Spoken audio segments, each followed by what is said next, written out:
My name is Kim Lutz. I'm the Executive Director for America's Watershed Initiative. If you haven't heard of America's Watershed Initiative, or AWI, we are a basin-wide, that's all 31 states of the Mississippi River Basin, NGO that focuses on two things: science and data to inform decision-making, and collaboration to advance collective action across the watershed.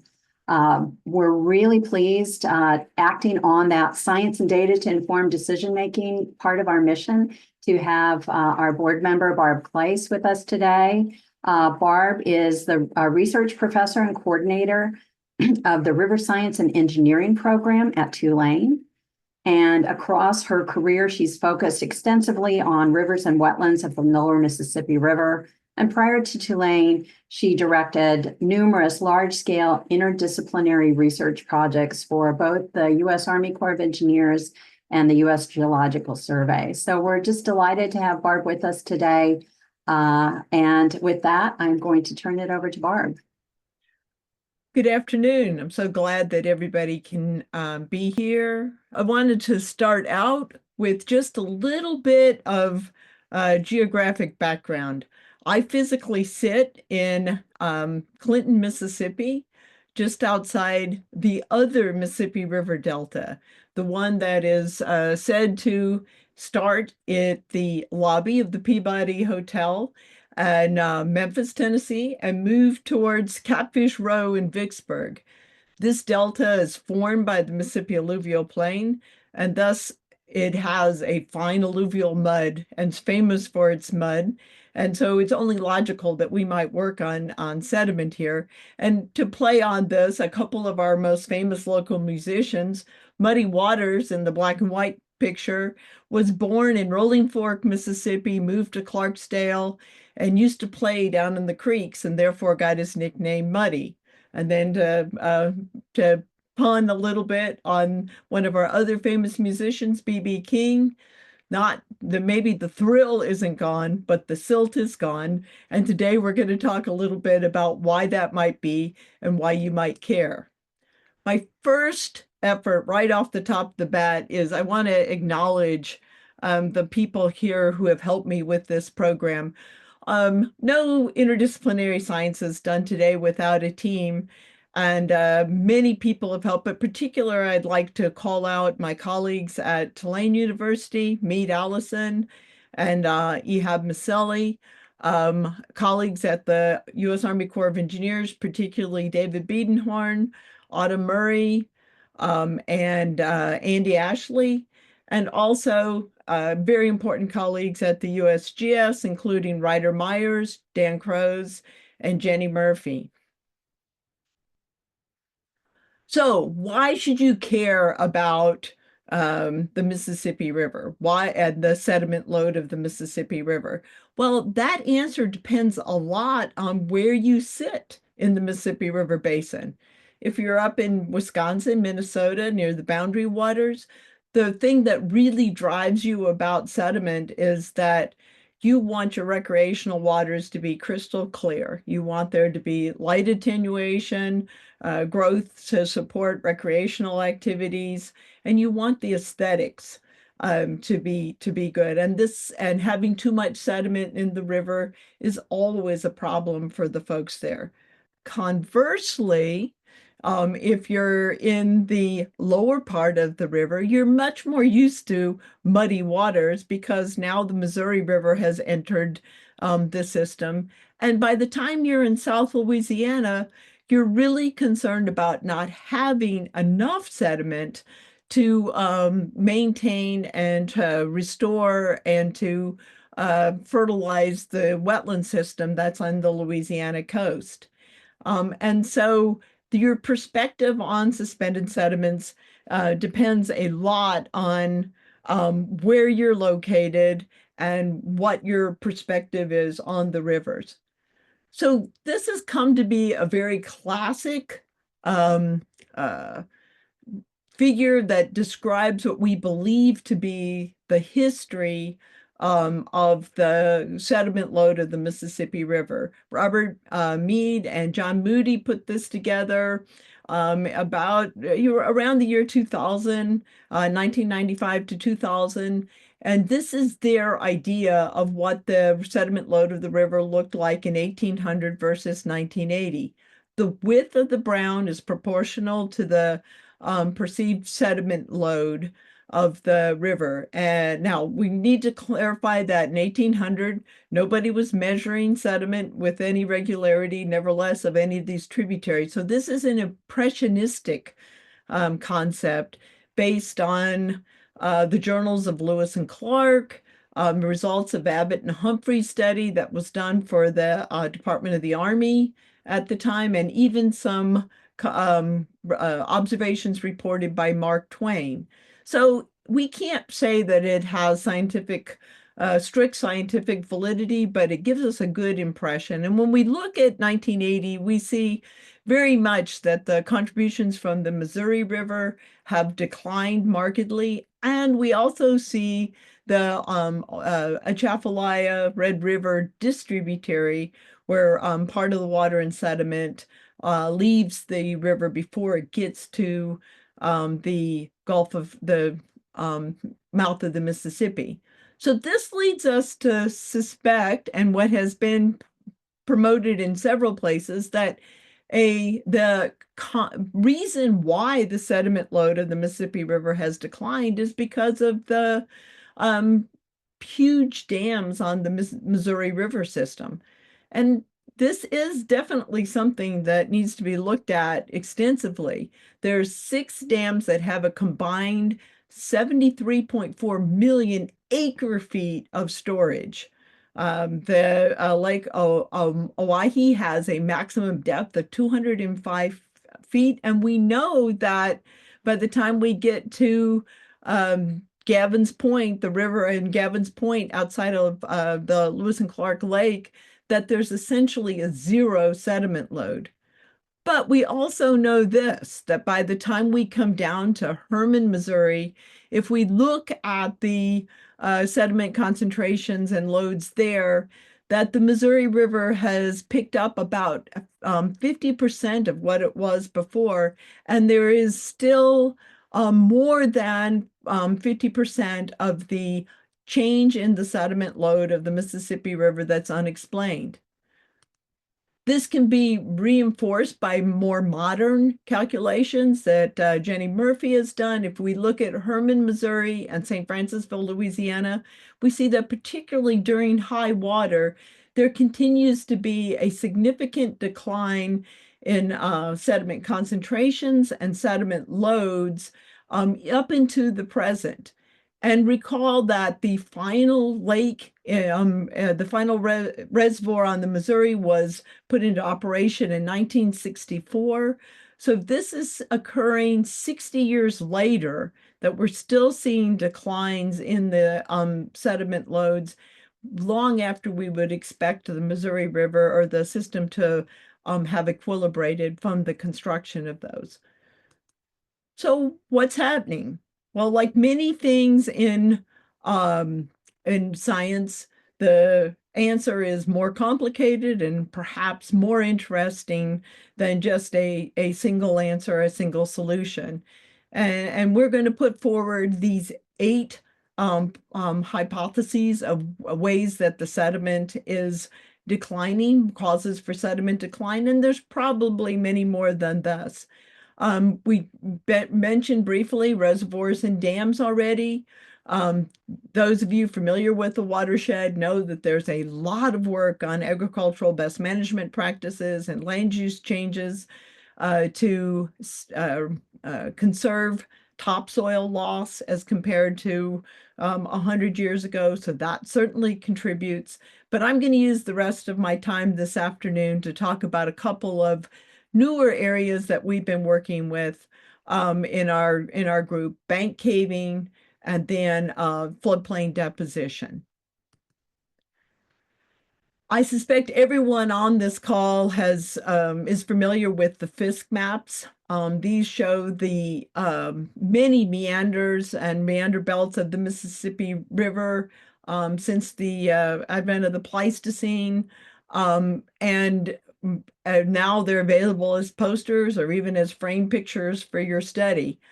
But have we adequately taken into consideration what has changed, how much sediment was released into the river every time the river cut one of these massive bends or loops?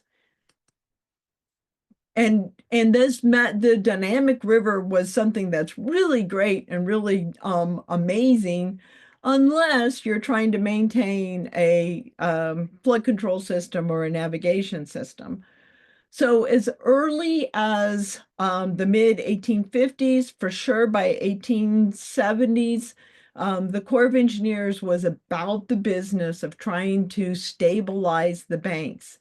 They preliminarily did that with what woven willow mats. They actually took these willow trees and wove them into giant mats to protect the bank, and this was reasonably successful. But then after World War II, in particular, this big mat sinking unit was started to use, and these are actually big sheets of concrete that are kind of woven together with rebar and then placed over the bottom of the bank of the Mississippi River up into the banks. And so in the New Orleans district alone, there's over 361 miles of revetment. And at this point, essentially, every outside bend, every erosional bend in the lower river from Memphis to New Orleans has been protected with revetment. Again, maybe not the greatest thing for ecology of the river, but certainly does a lot to protect the flood control levees and to maintain the river in plain view. So how do we measure the inputs of this? Again, my colleagues Autumn Murray and David Biedenhorn over at URTIC did a really fascinating study where they actually went to the old maps and measured the rate of bend migration. They had then cores from that, the heights of the bend, and estimated how much material was lost from bank caving during a time period. The process was maximized during the period from 1887 to 1931. And at the point of that, at the maximum of that, over 610 million cubic tons of cubic yards, I'm sorry, per year were released into the river by this process. So huge amounts of material. By the period from 1967 to 1992, you see that it actually just runs along the x-axis in a lot of places. The amount of total sediment supplied by bank caving had reduced by 96%. And so a massive change in how sediment was supplied to the river from the banks during that period of time. Another thing that we'd like to take into consideration is understanding of the floodplains. The Mississippi River floodplain suffers from what I call the French Quarter effect.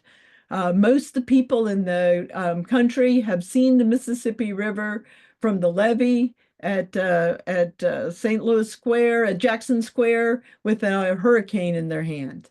And so they looked across, they see a concrete bank and a mile of river, and then the other side.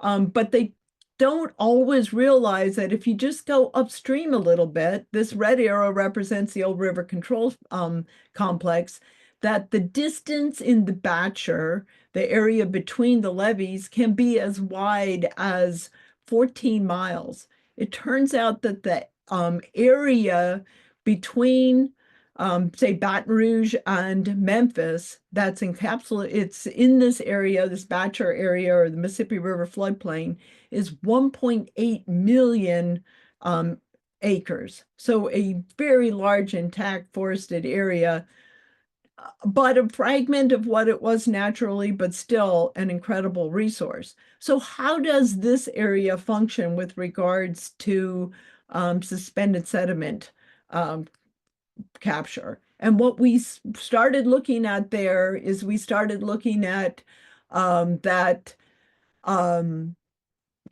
we measure the ability of those forested wetlands to capture sediment? And what we've done is this is highlights a couple of field techniques.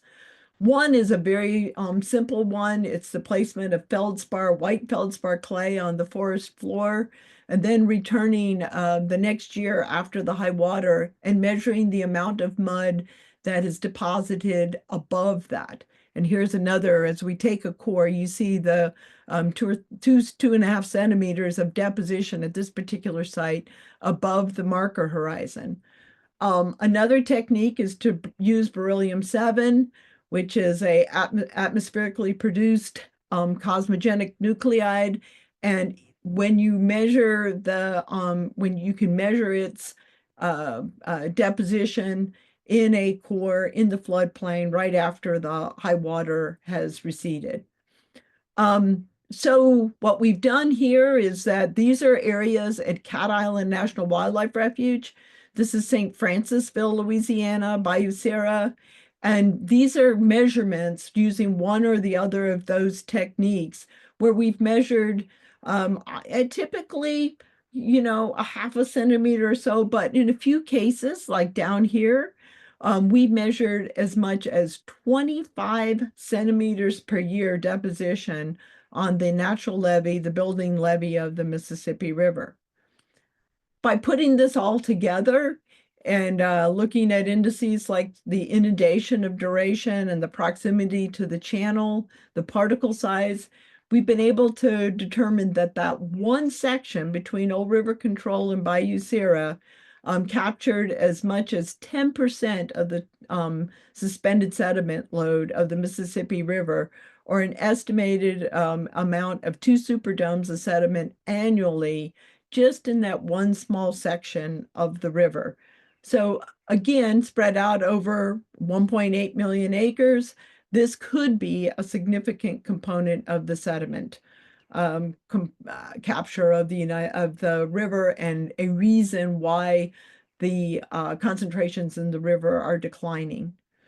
So just a couple of concluding thoughts. Clearly, this is a complex system. It is managed for multiple purposes. The idea of the loss of sediment is not a simple one.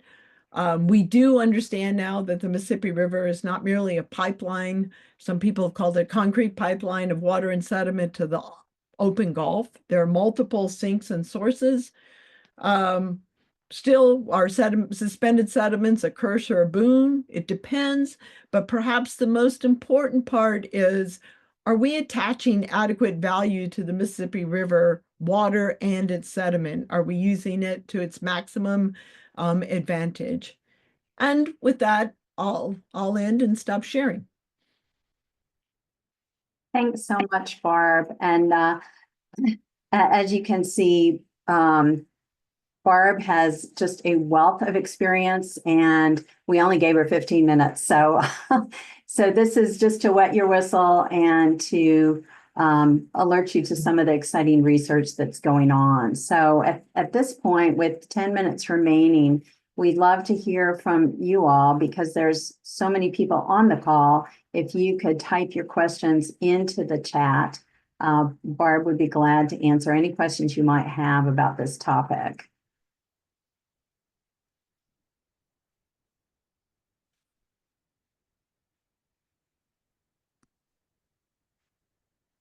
So I think while we're waiting for any questions, let's see. Okay, I'm starting to see some questions now. So first question, is there a way for the general public / scientific community to help collect data? I think it's a great idea, but it's actually one that's very complicated, because in order to get a uniform sample in some places big as the Mississippi River, you take a flow-weighted sample, which requires a large boat with a large motor, and then as much as a 200-pound weight and a winch that can pull that. So it's a little bit tricky at this point in time, but there's still some information that we, could work with citizen groups to try to address. Thank you. Next question. What information do we have on C, N, and P deposition within the sediment? That's a great question. And I think there's a lot of work we can do with that. We do know that there is a cycle of phosphorus deposition and then re-release during the flood season. We suspect much of the nitrogen is lost through denitrification, since these are optimum conditions for that. But I think you're exactly right that there's a lot to be known with to study with that yet. And it's something I'll suggest to the colleagues on the Miss Delta project to see if there's somebody that would like to undertake that. Super.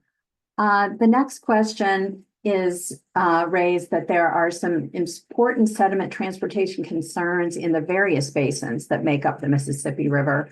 Is there any study on those basins and sediment loading? For example, the questioner is saying that the upper Mississippi Basin may have too much sediment.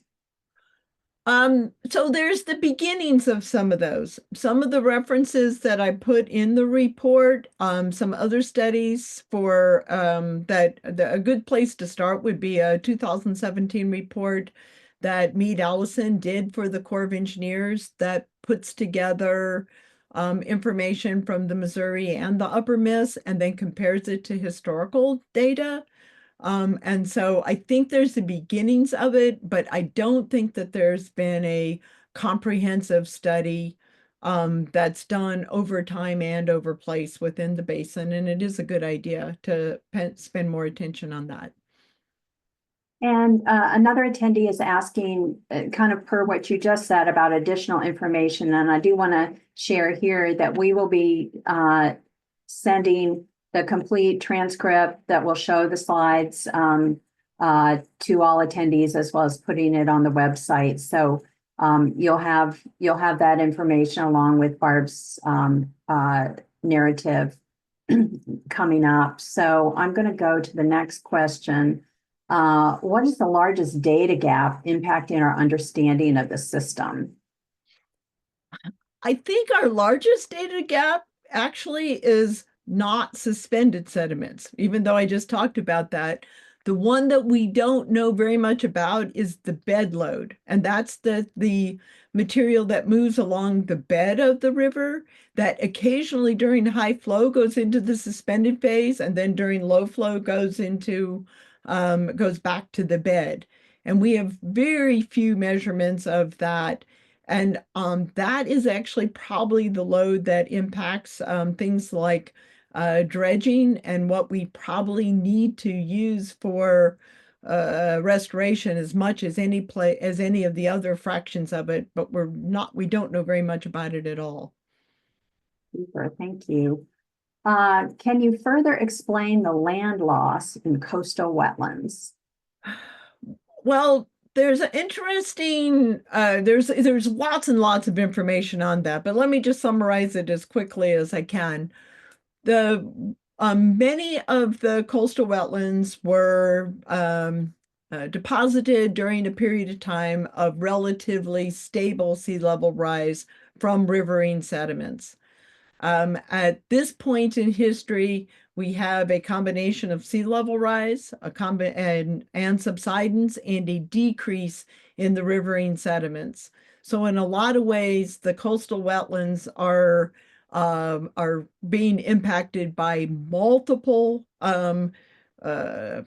causes that are causing them to decline, including anthropogenic ones like levee construction and fluid withdrawal, anthropogenic fluid withdrawal. So they're really suffering from a whole series of stressors. Super, thank you. If the sediment is currently being captured in those high deposition areas, if the sediment currently being captured in high deposition areas was reduced by some control feature, what might the consequences be for those areas? In what ways might we expect them to improve or degrade? I'm not sure that I completely understand the scope of your question, but let me try. Um, so I think what you're referring to is the fact that there was high deposition on the natural levees of the Mississippi, and that in fact is a very natural process. But where we do see places where there's not as much sand in suspension in other river systems, we actually see a geomorphic change in the floodplains where what's called the first or the second bottoms, the sloughs behind the natural levee, are actually capturing the majority of the fine sediments and the majority of the sediments, period. So it's actually changing the configuration of the geomorphology of the floodplain when there is a change in the particle size distribution from the past to what it is today. Fortunately, in the Mississippi River, the lower river has enough free-flowing river that it probably emulates the past reasonably well.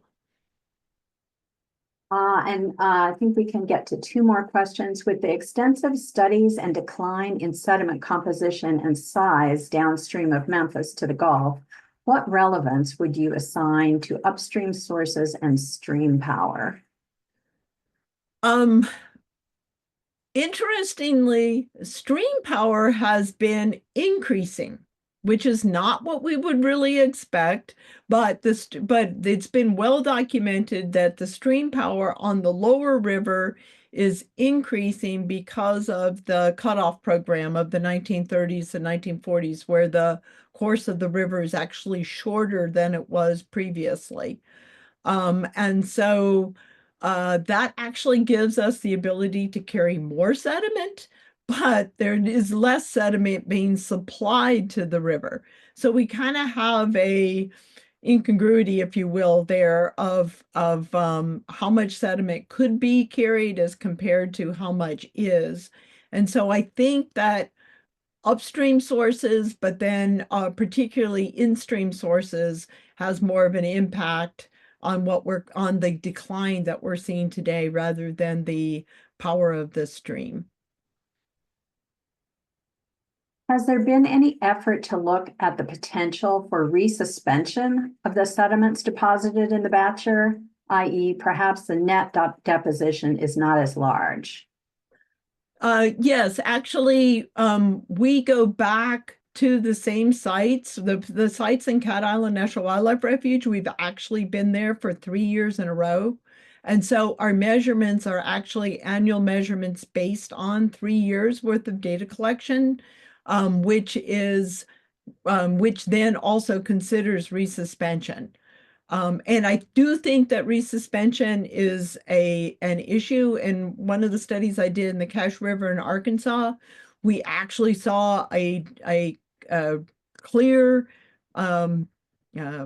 trend, if you will, that more sediment was deposited the first flood of the season, and then in subsequent floods, part of that was resuspended, and only part of the second and third flood was deposited as compared to the first flood.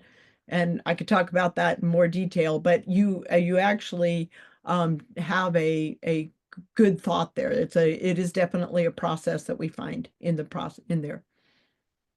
Well, I'm going to keep us to our half an hour, and I know there were a couple questions we couldn't get to. We will keep them. We'll keep this and see if there's some format in which we can answer the questions we didn't get to today. But again, thank you so much for being here. Many, many thanks to Barb for the excellent presentation.